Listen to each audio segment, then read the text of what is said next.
Bu hayotda hech kim senga do'st bo'lmaydi, vaholanki ota-onangdan boshqa. Yana bir xaloskoring bor. Bu ham bo'lsa Alloh. Qolgan soxta do'stlaring seni pulingga yoki-da kuchingga yoki-da xotiningga ola yuradi. Agar foydang tegmasa, qarindosh urug'ing ham senga itinaq qo'y deb yuboradi. Buni isbotini hozir men senga aytib beraman. Ikki qalin do'st bo'lgan ekan. Bir do'sti ikkinchi do'stiga "Meni Alloh uchun yaxshi ko'rasanmi?" debdi. "Albatta yaxshi ko'raman" debdi. "Bo'lmasam" debdi, "masjidga kirasan-da, namozdan so'ng masjidda har kuni imomdan 1 soat ilm olgin men uchun" debdi. "Sababi nima?" desa, "Sababi imomni xotinni yaxshi ko'rib qoldim. Shu bilan 1 soat men ko'rishib kelaman" debdi, har kuni.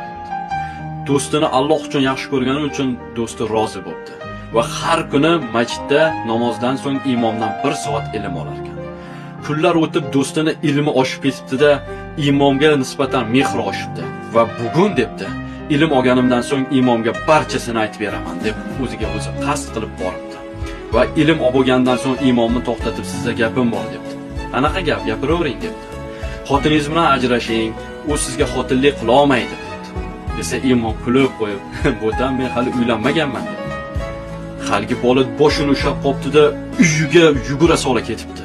Uyiga borsa, eng yaqin qalin do'sti o'zini uyidan chiqib turgan ekan.